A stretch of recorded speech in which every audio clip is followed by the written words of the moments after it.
from Jason. Uh, he's asking for the best way to use effects. Are they as inserts or sends in the channel? That is a great question, Jason.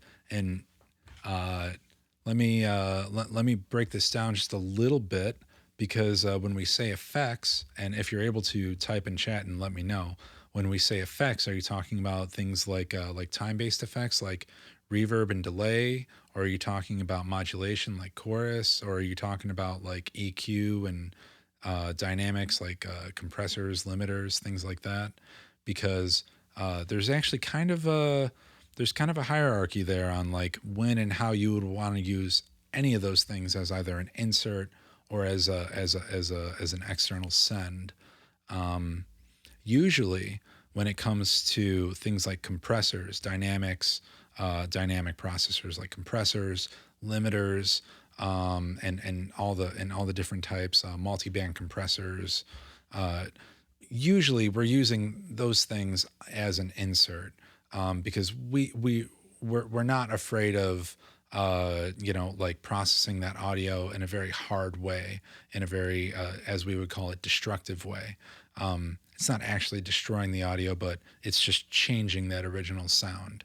And same goes for EQs, especially with EQs. Usually we're doing that right on the track, right on the insert on the actual channel. When it comes to sends, what you're doing is you're splitting your original audio off so that you have the original through the channel strip, and then you're also going to send it to another strip that's going to run in parallel. Keyword parallel there, meaning that they're both going to be sending audio to your final bus. So with that fader that's on that extra bus kind of gives you a blend knob, right? It's almost like a 0 to 100 wet knob on like how much of that affected signal you want. So times that we'll use that are with reverb and delay because it just gives us a little bit more control, especially when it comes to automation, on how much reverb or how much delay we want on the track. We lost video again. 1 second.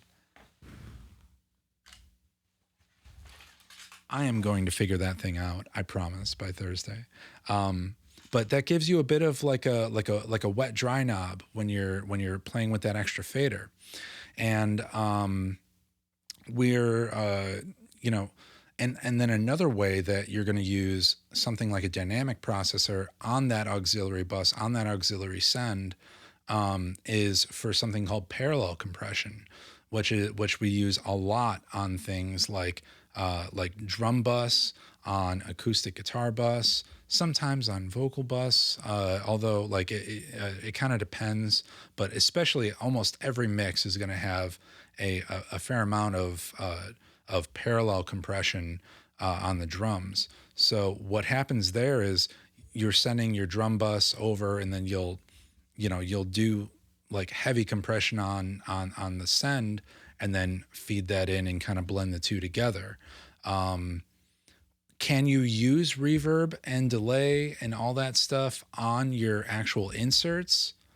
Yes, of course. Most plugins today are going to come with some kind of 0 to 100 mix knob or something like that. And, you can totally do that. But you do lose a little bit of control, and you also lose a little bit of connectivity there. Because again, when you're sending something to an external bus, you literally have the ability to totally blend that out.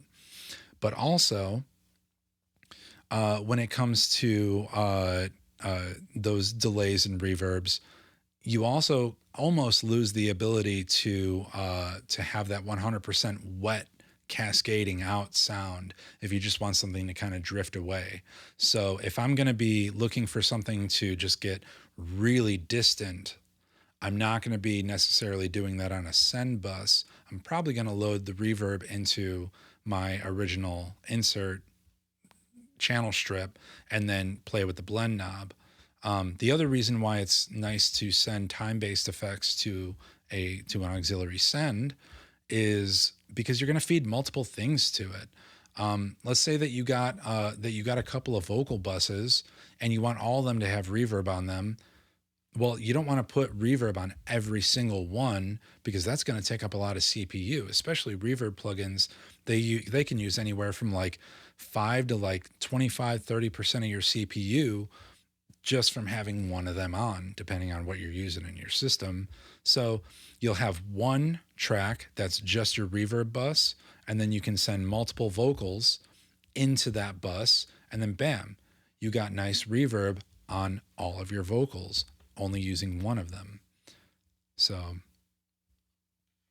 yeah, great question, Jason.